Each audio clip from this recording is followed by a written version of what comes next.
پہلے تو قرضوں کی ادائیگی کے لیے کوئی ڈیٹ پیمنٹ کا پلان بنانا چاہیے، مہنگے قرضوں کو جو ہے وہ ختم کر کے کم شرح کے قرضوں کے ساتھ اس کا سواپ کرنا ہوگا، اور بھی جو بہت سے طریقے ہیں، مگر اس کے ساتھ ساتھ پیداواری صلاحیت کو بڑھانا ہوگا، ایکسپورٹس کی طرف توجہ دینی ہوگی۔ تو اس سارے معاملے کے اوپر جب تک وفاق ایک سٹرکچر جو پلاننگ کا اگلے 5-10 سال کی ہے وہ فیڈرلائز نہیں ہوتی، جو منشا بھی ہے اس وقت آرٹیکل 156 کی، تو یہ مسائل کسی طرح سے جو ہیں ہم علیحدہ سائلوز میں بیٹھ کر وفاق اور صوبے حل نہیں کر پائیں گے۔ ڈاکٹر صاحب 2023 ٹیکسیشن کے حوالے سے کیسا رہا؟ 2023 میں ٹیکسوں کی جو وصولی تھی وہ اگرچہ کہا جاتا ہے کہ ہم نے صرف اگر دیکھا جائے تو ایف بی آر نے 7.16 ٹریلین کا ٹیکس اکٹھا کر کے دیا ہے، مگر یہ آپ کو پتہ ہے کہ جو ان کو وہ ٹارگٹ ملا تھا وہ 7.4 تھا، اور پھر اس کو بھی جب دوبارہ ہم نے سپلیمنٹری بجٹ فیبرری میں لے کر آئے تو خیال تھا 7.6 ہوگا۔ خیال رکھا جائے کہ ہماری جو شرح تھی انفلیشن کی وہ 30% کے لگ بھگ رہی، تو اس لحاظ سے ٹیکسز میں گروتھ 14-15% جو ہے وہ صرف اگر ہم مہنگائی کی شرح کو سامنے رکھیں تو زیادہ نہیں ہے۔ دوسری طرف ٹیکس گیپ جو ہے، یعنی کہ جو ہمیں ایکچوئل کلیکٹ کرنا چاہیے جو ہم کر رہے ہیں وہ بھی بہت وسیع ہے۔ میرا تو اپنا اندازہ ہے کہ ہم آسانی کے ساتھ اس کو ڈبل کر سکتے ہیں اگر ہم اپنے ٹیکس کی بیس کو وسیع کر دیں اور ہم اپنے جو ٹیکس کی شرح کم کر دیں۔ اس وقت اگر موجودہ بھی بات مان لی جائے کہ G5 اب تو ہمارے 0.8 ملین ٹیکس پیئر کی ریٹرنز آ گئی ہیں، تو پھر بھی ایکٹیو ٹیکس پیئر لسٹ میں سے کتنوں نے کتنا پے کیا، یہ F B R qualitative data نہیں دے رہا پبلک کو، جو آرٹیکل 19A کی خلاف ورزی ہے۔ یہ پبلک کی انفارمیشن ہے اور سب کو پتہ ہونا چاہیے کہ امیر لوگوں کی ٹیکس کی دینے کی تعداد تو نہ ہونے کے برابر ہے۔ اگر 2000 بڑی کمپنیاں نکال دیں تو پاکستان کا ٹیکس اگر آپ دیکھیں گے تو 80% تو وہیں سے آ جاتا ہے۔ یہ ایک طرح سے جو ہمارے ادارے ہیں، چاہے وہ صوبائی ہیں ٹیکس اکٹھے کرنے کے یا وفاق کا فیڈرل بورڈ آف ریونیو ہے، ان کی ناکامی ہے، اور صوبوں نے تو صرف 0.8% ٹیکس کی طرف جو ہے وہ GDP کا لحاظ سے اضافہ کیا ہے۔ اب آپ سوچئے کہ اتنے بڑے بڑے صوبوں میں جہاں خاص طور پہ پنجاب 130 ملین کے ساتھ کیا صرف 264 بلین ٹیکس اکٹھا کرنا چاہیے۔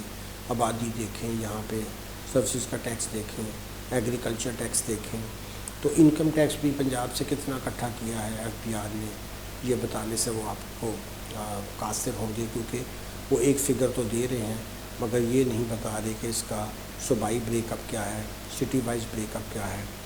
تو جتنا ٹیکس ہم نے اکٹھا کیا ہے، ایک تو اس کی بیس بڑی نیرو ہے، دوسرا یہ سارے کا سارا ہائی ریٹ ٹیکس ہے، اور تیسرا ایون ڈائریکٹ ٹیکسز میں ہم نے ایسی آئٹمز ڈال رکھی ہیں کہ یہ آگے پاس آن ہو جاتا ہے اور اس کا برڈن پھر جا کر اینڈ پہ غریب لوگوں پر ہی پڑتا ہے، یا مڈل کلاس پہ یا سیلریڈ کلاس کے اوپر۔ تو ٹیکس کے سٹرکچر کو ٹھیک کرنا بہت ضروری ہے، کیونکہ 2023 میں اسی لحاظ سے جیسے پہلے ہوتا تھا ہمارے ٹیکس کی کلیکشن کا طریقہ، اس کی حجم، سب چیزیں دوبارہ سے ایکسپوز ہوئی ہیں کہ ہم اپنی صلاحیت سے بہت کم ٹیکس اکٹھا کر رہے ہیں۔ ڈاکٹر صاحب ماضی سے ہمیں سبق سیکھنا چاہیے تاکہ مستقبل کو بہتر بنایا جا سکے، اس بارے میں کیا کہیں گے؟ جی، جہاں تک ماضی سے سبق سیکھنے کا تعلق ہے، یہ تو بہت ہی واضح ہے کہ کوئی بھی حکومت 2008 کے بعد سے، چونکہ ظاہر ہے 2008 کا میں نے اس لیے ذکر کیا کہ اس کے بعد سے پھر ہم کہہ سکتے ہیں کہ پاکستان میں الیکشنز ہوتے ہیں اور اس کے نتیجے میں حکومتیں آتی ہیں۔ اب وہ حکومتیں ہائیبرڈ سسٹم کے تحت کام کرتی ہیں یا خود اپنے فیصلے لیتی ہیں، میں اس بحث میں نہیں جانا چاہتا، کیونکہ اگر وہ ان پہ فیصلے مسلط کیے جاتے ہیں تو ان میں اخلاقی جرات ہونی چاہیے کہ وہ عوام کو بتائیں اور اپنی حکومت چھوڑ دیں، اقتدار میں رہیں جب عوام کے لیے فیصلے کر سکیں، نہ رہیں کیونکہ پھر اگر عوام نے ووٹ دیے ہیں تو یہ کہنا کہ ہم پہ دباؤ ہے اور پھر بھی ہمیں اقتدار سے چمٹے رہیں گے، عجیب سی بات ہے۔ سبق معیشت میں بالکل کلیئر ہے کہ ہم ایڈز کے اوپر، لونز کے اوپر بالکل آپ گزارا نہیں کر سکتے ہیں۔ اگر ہم نے یہ حرکتیں جاری رکھیں تو پاکستان کی معیشت جو ہے اور سے اور بری ہوتی جائے گی۔ سبق سیکھنے کی ایک ہی بات ہے کہ اب ہمیں اپنی ہی صلاحیتوں کو، اللہ تعالیٰ نے ہمیں بہت قدرتی اور انسانی وسائل دے رکھے ہیں، ان کا استعمال نہ کرنا تو میرے خیال سے کفران نعمت میں آتا ہے۔ اگر ہم اتنے نالائق ہو چکے ہیں کہ ہم اپنی ان ذخائر کو اور اپنے معدنیاتی ذخائر کو، اپنے ہیومن وسائل کو، صرف میں دو چیزوں کا ذکر کروں کہ ہم اپنی آئی ٹی ایکسپورٹ کو ہی اگر بہتر کر لیں تو ہم یہ سارے قرضوں سے نجات حاصل کر سکتے ہیں۔ کنیکٹیوٹی پاکستان اگر ہمسایہ ملکوں کو دے دے، اگر ان کو کنیکٹیوٹی کے تو بہت ایشوز ہیں، دے دے تو ہماری راہداری میں ہی ہمیں اتنا پیسہ چائنا اور انڈیا سے آ سکتا ہے۔ تیسری، ہم اپنی ایگریکلچر پہ توجہ دیں، یہاں سے ہم اپنی غذائی ضروریات پوری کر کے 100 بلین سے زیادہ کا ایکسپورٹیبل سرپلس ہر سال نکال سکتے ہیں۔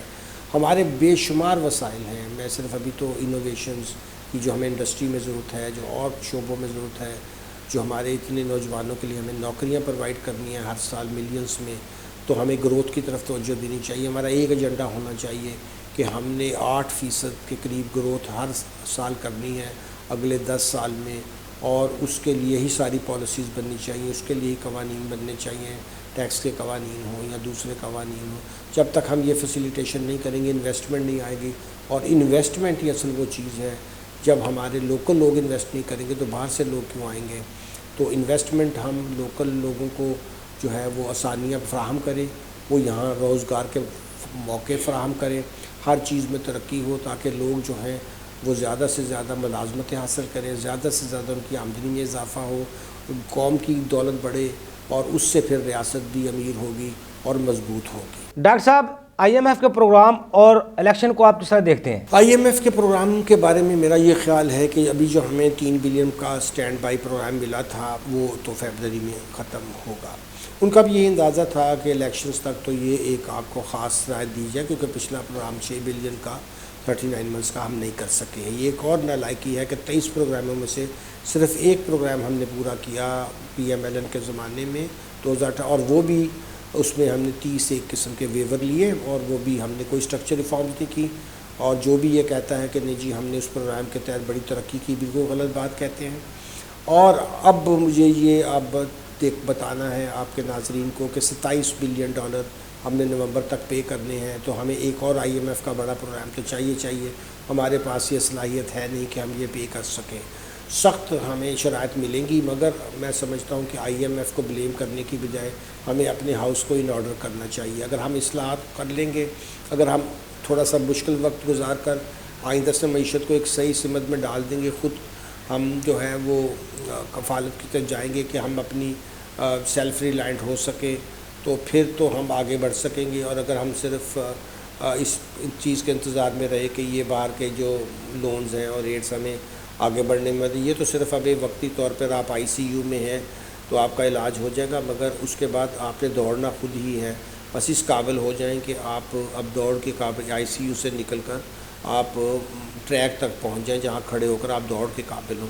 اگر اس طرح معیشت ہم نے اسٹیبلائز کر لی اور اس حد تک پہنچ جائے IMF کے پروگرام سے، تو یہ بھی غنیمت جانے، کیونکہ یہاں طبقہ اشرافیہ نہیں چاہتا کہ وہ بدلے، اور یہ ان کے اپنے بھی بیسٹ انٹرسٹ میں ہے، کیونکہ انہوں نے جو بھی کرنا تھا ملک کے ساتھ برا کر لیا، مگر اب وہ ملک رہے گا تو ان کی بھی جو پوزیشن رہے گی، ورنہ نہیں رہے گی۔ IMF کا پروگرام ہمیں 24واں جو لیں اس کو ایک ہی دفعہ ان سے بڑا پروگرام لے لیں اور اس کے اوپر پھر صحیح عمل کر لیں، اور اس کے بعد پھر مڑ کر کبھی اس کی طرف نہ دیکھیں، جیسے انڈیا نے ایک بڑا پروگرام کیا اور اس کے بعد سے پھر کبھی انہوں نے IMF کی طرف نہیں دیکھا۔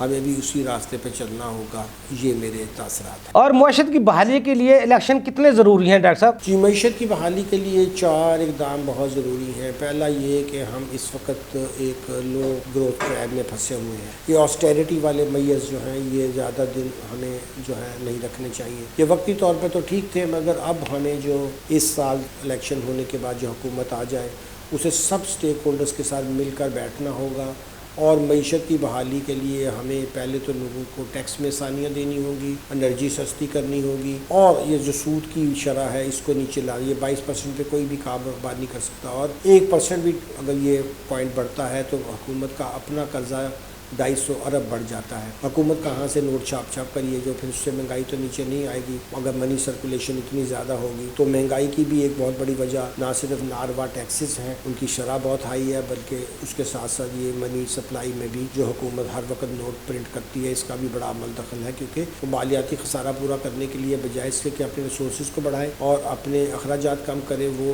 منی پرنٹنگ کے پیچھے لگے رہتے ہیں۔ یہ ہر حکومت کا وتیرہ رہا ہے جس کو اب ہمیں ترک کرنا ہوگا۔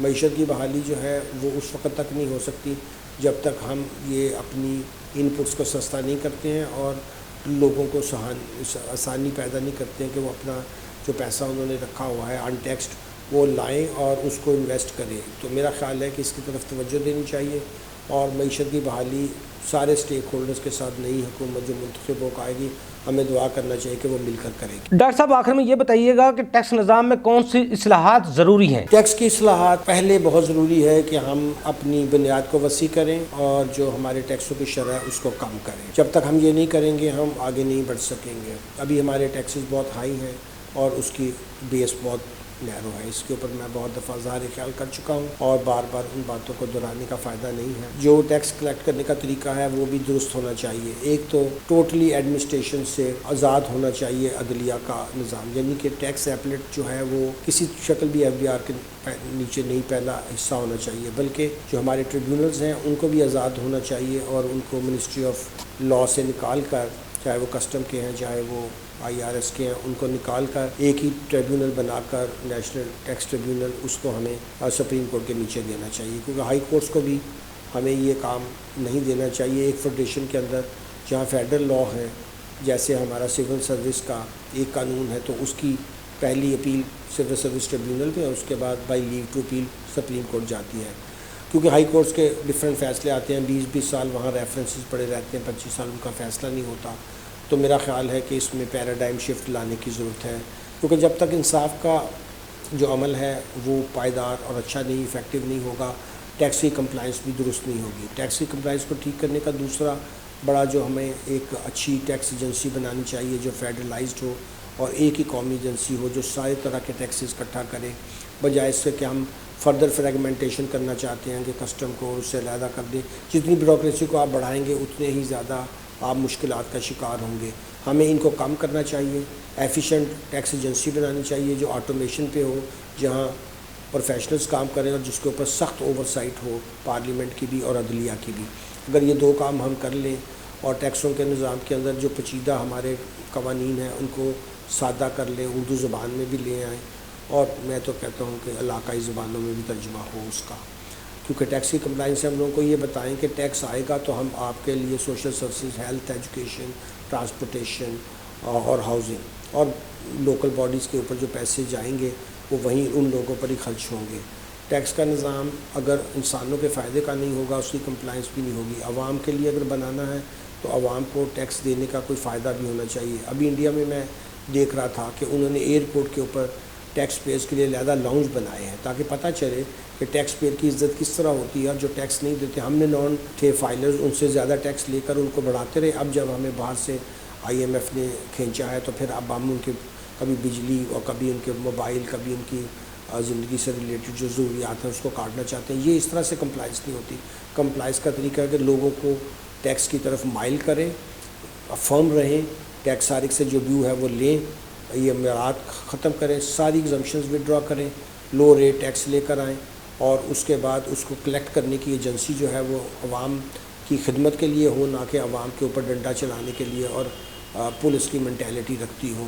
یہ پوائنٹس بہت ضروری ہیں. اگر یہ نہیں کریں گے تو ٹیکس میں اصلاحات بالکل بیکار ہو. بہت شکریہ ڈاکٹر کرام الحق صاحب, آپ نے ہمیں ٹائم دیا. جی ناظرین, میرے ساتھ اس وقت لائن پر موجود ہے ملک ہارون احمد صاحب. السلام علیکم سر, آپ کو اپنے پروگرام میں سر خوش آمدید کہتے ہیں. سر, معاشی لحاظ سے 2023 میں حکومتی معاشی پالیسیوں کو کس طرح دیکھتے ہیں اور ٹیکس نظام میں کیا 2023 میں کوئی بہتری آئی؟ 2023 کی بات کی جائے تو اس پیریڈ میں جو معاشی پالیسیز ہیں ان کے اندر اگر مارک اپ کی بات کی جائے تو اتنا ہائی مارک اپ تھا کہ کاسٹ آف ڈوئنگ بزنس جو ہے بہت بڑھ گیا. 21% پہ جب مارک اپ پہنچ جائے گا تو کاسٹ آف ڈوئنگ بزنس کیا ہوگا اور بزنس مین کیسے سروائیو کرے گا. دوسری طرف ٹیکسیشن جو ہے ود ہولڈنگ ریٹس جو ہیں وہ بڑھا دیے گئے, تو ٹیکس پیئر کی جو کاسٹ آف ڈوئنگ بزنس ہے اس کو انکریز کر دیا گیا. اسی طرح سے super tax, capital value tax اور ڈیمڈ انکم کے اوپر جو 7E کا ٹیکس ہے وہ انفورس کیے گئے. تو ان ٹیکسز کی بھرمار کی وجہ سے دوسری طرف سے ہمارے جو مارک اپ ریٹس ہیں, تیسری طرف سے ہمارے جو الیکٹریسٹی اور یوٹیلیٹی بلز ہیں وہ بہت ہائی ہو گئے اور ٹیکس پہ بزنس مین کے لیے بزنس کرنا مشکل ہو گیا. تیسری طرف سے ہماری جو اکنامکس اور پولیٹیکل انسٹیبلٹی ہے اس نے بہت رول پلے کیا اور بزنسز جو ہیں وہ شرنک ہوتے چلے گئے, کئی بند ہو گئے. تو 2023 کی معاشی پالیسیز ایسی ہیں جو کہ بزنس کے لیے ڈیزاسٹرس ہیں اور پاکستان جو ہے وہ اپنے معاشی حالات جس طرح سے گزار رہا ہے، آج ہم ڈیفالٹ کے دہانے پہ کھڑے ہیں، تو اس کے لیے ایک بہت ہی ریولیوشنری سٹیپس لینے پڑیں گے، جو کہ موجودہ حالات میں جب تک کہ فری اینڈ فیئر الیکشن نہیں ہوتے یہ ممکن نہیں ہے۔ ملک حرون صاحب یہ بھی بتائیے گا کہ معاشی لحاظ سے 2024 کو بہتر بنایا جا سکتا ہے، اگر ہاں تو کیسے؟ 2024 کو بہتر کرنے کا معاشی طریقہ صرف ایک ہی ہے، اور وہ ہے کہ اس کا فری اینڈ فیئر الیکشن کیے جائیں۔ ہم جانتے ہیں، ہمارے پاس ایک ہسٹری ہے، ہمارے پہلے الیکشن ہوئے اور ان کے اوپر ایلیگیشن آیا کہ وہ فری اینڈ فیئر نہیں ہوئے، جس کی وجہ سے وہ مسائل پیدا ہو گئے، ایجیٹیشن سٹارٹ ہو گئیں، اور اس کی گراؤنڈز کے اوپر وہ ایک لامتناہی سلسلہ سٹارٹ ہوا کہ جس کی وجہ سے ملک کے اندر ایک اسٹیبلٹی نہیں آ سکی۔ اس وقت ضرورت اس چیز کی ہے کہ فری اینڈ فیئر الیکشن کروائے جائیں سب سے پہلے، اور عوام کی نمائندہ جب حکومت ہوگی اور جب ان پہ وہ ٹیکسز لگائے گی یا ان سے ریموو کرے گی تو وہ عوام کے لیے ایکسیپٹیبل بھی ہوگا۔ مسئلہ یہ ہے کہ اس وقت جو کچھ بھی ہو رہا ہے پچھلے 2 سالوں سے، عوام جو ہے اس سے سیٹسفائیڈ نہیں ہے، تو میں سمجھتا ہوں کہ اس کے لیے فری اینڈ فیئر الیکشن پہلی ضرورت ہے۔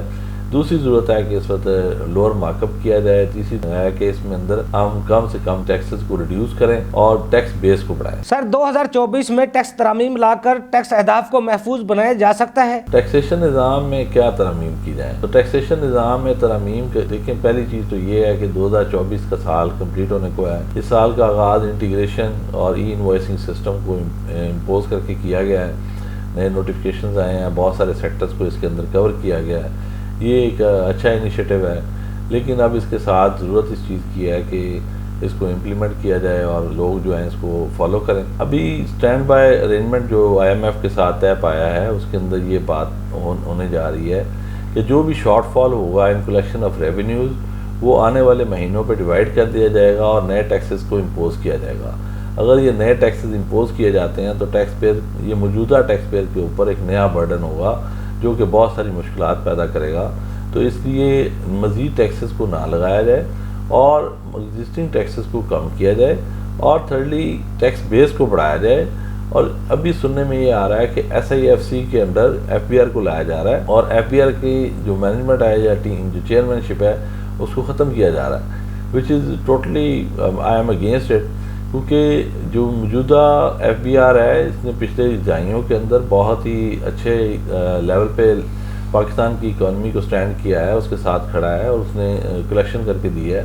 تو میں سمجھتا ہوں اس میں 100 خامیاں ہوں گی، لیکن موجودہ FBR ہی اس قابل ہے کہ وہ اس کو مینج کر سکے، بجائے اس کے کہ اس کو کسی کے انڈر کر دیا جائے تو یہ مزید مسائل کا باعث بنے گا۔ ملک حرون صاحب آخر میں یہ بھی بتائیے گا کہ اگر فروری میں الیکشن ہو جاتے ہیں تو ظاہر نئی حکومت آئے گی، اور نئی حکومت جو آئے گی اس کی پہلی ترجیحات کیا ہونی چاہیے؟ جہاں تک تعلق ہے الیکشن کے بعد آنے والی گورنمنٹ کا، تو میں نے پہلے کہا کہ معاشی اسٹیبلٹی یا اسی وقت پاسبل ہے اگر ٹرو اینڈ فیئر الیکشن ہوتے ہیں۔ پہلا تو ہمارا مسئلہ یہ ہے کہ کیا الیکشن فیئر ہوں گے۔ اگر یہ فیئر ہوتے ہیں، کیونکہ لوگوں کو بہت سارے خدشات ہیں کہ یہ فیئر نہیں ہوں گے، اگر یہ فیئر نہیں ہوتے اور اس کے اندر کوئی بھی ڈاؤٹ کریٹ ہو جاتا ہے تو لازمی بات ہے کہ ایجیٹیشن سٹارٹ ہوگی، جو ایجیٹیشن ایک ان اینڈنگ پروسیس ہے، اور جس کے نتیجے میں کنٹری جو ہے پھر ایک پولیٹیکل انسٹیبلٹی کا شکار ہو جائے گا، اور جب تک وہ پولیٹیکل انسٹیبلٹی رہے گی اکنامک کنڈیشنز امپروو نہیں کریں۔ اگر وہ بہتر ہو جاتا ہے، فری اینڈ فیئر الیکشن ہوتا ہے، تو پھر اس گورنمنٹ کو ٹیک اپ کرنے میں، اور اس کا پہلا جو بجٹ ہوگا وہ اس سال جون 2024 میں آئے گا، اور اس میں اس کا فوکس ہی ٹیکس بیس کو بڑھانے کے اوپر ہونا چاہیے، بجائے اس کے ٹیکسز کو اس کے، اور دوسری بات یہ کہ مارک اپ کو کم کیا جائے، اور تیسرا یوٹیلیٹی ریٹس کے اوپر بھی دیکھا جائے کہ اس کو کیسے مینج کیا جا سکتا ہے، کیونکہ اس وقت کاسٹ آف ڈوئنگ بزنس جو ہے بہت بڑھ چکا ہے، اور ہم ریجن میں کہیں سٹینڈ نہیں کر رہے ہیں، ہمارا جو فنڈ بہت نیچے آ چکے ہیں، ڈیٹ ڈیفالٹ کا خدشات، ہمیں اپنے ان چیزوں کو ٹرولی پڑے گا جو کہ جتنے معاہدات ہیں اور دنیا فیل کرے۔ تھینک یو، بہت شکریہ ملک حرون صاحب، آپ نے ہمیں ٹائم دیا۔ ناظرین چھوٹا سا کمرشل بریک، ہمارے ساتھ رہیے گا۔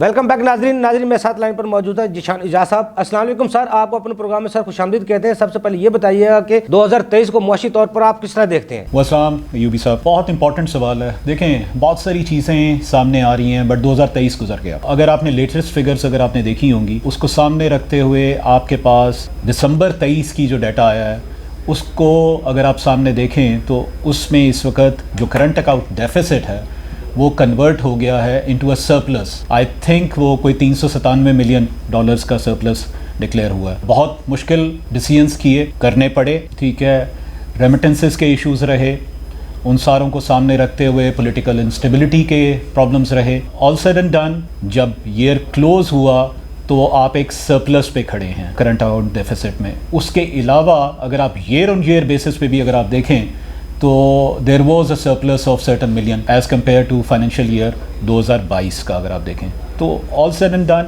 ہم نے کچھ چیزوں کو غور کرنے کی ضرورت ہے.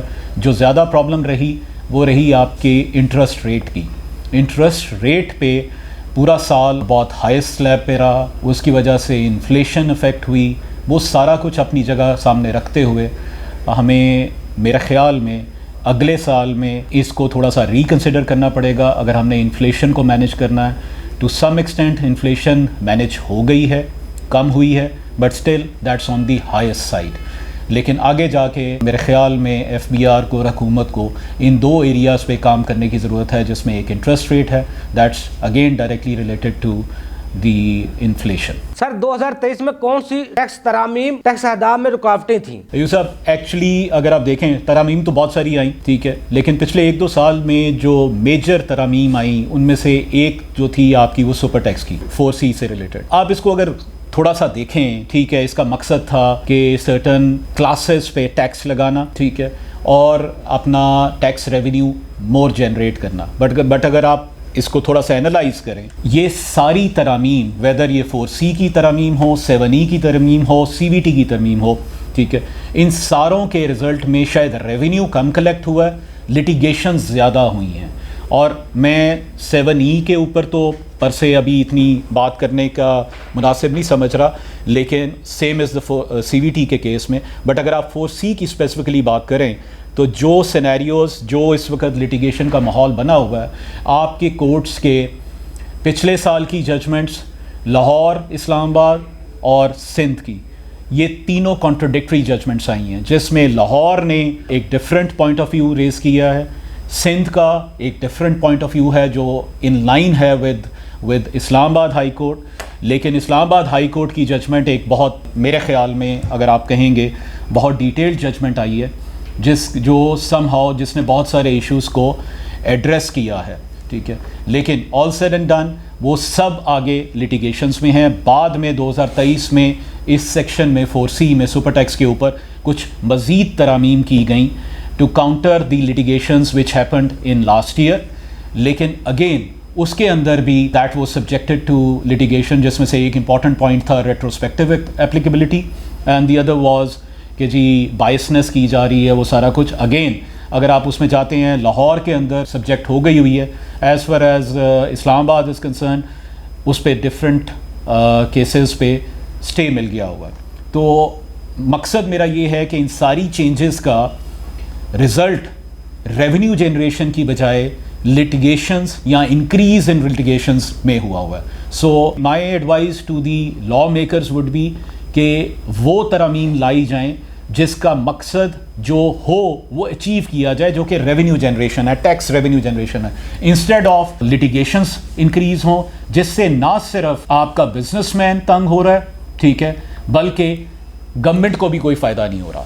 دوسری ایک جو چینجز جو میرے خیال میں بہت زیادہ کنٹروورشل رہی وہ رہی سیلری ٹیکسیشن کی ایگزمپشنز ختم کرنا, اور as a result salaried tax payer پہ ٹیکس انکریز کرنا. تو یہ ایک ایریا ایسا ہے جس پہ میرے خیال میں گورنمنٹ کو آگے دیکھنا چاہیے. یا تو پرانی جو ایگزمپشنز وڈرا کی گئی ہیں ان کو رینسٹیٹ کیا جانا چاہیے, یا پھر آپ کو دیکھنا چاہیے کہ سرٹن ریڈیوس ریٹ اویلیبل ہوں for the salaried tax payers, because ultimately these are those class of tax payers جو سم ہاؤ ڈاکیومنٹڈ ہوتے ہیں, اور جب بھی جو بھی سینیریو ہوتا ہے ان بیچاروں پہ ٹیکس امپلیکیشنز ہمیشہ ہوتی ہیں. اور اگر آپ بیک یعنی ہسٹوریکلی اگر آپ دیکھیں تو یہ بیچارے لٹیگیشنز میں بھی نہیں جاتے, تو جو ٹیکس لگایا جاتا ہے وہ اسٹریٹ ود ہولڈنگ کی مد میں سرکار کو آ جاتا ہے. But these are also those tax payers جو انفلیشن سے ڈائریکٹلی افیکٹ ہوتے ہیں,